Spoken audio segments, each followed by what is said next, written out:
അസ്സലാമലൈക്കും. എന്തൊക്കെയുണ്ട്? അൽഹംദുലില്ലാ, സുഖമല്ലേ?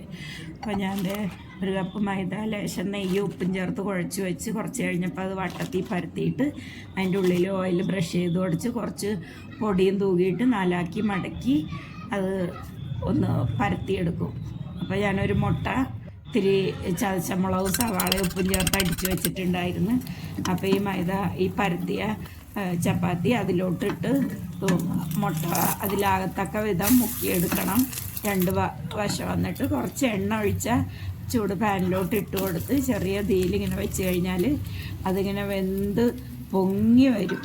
അപ്പോൾ നമ്മളത് തിരിച്ചിട്ട് കൊടുത്താൽ വീണ്ടും അതിങ്ങനെ വീർത്ത് വരും. നല്ല ബ്ലും ബ്ലും പോലെ ആവും.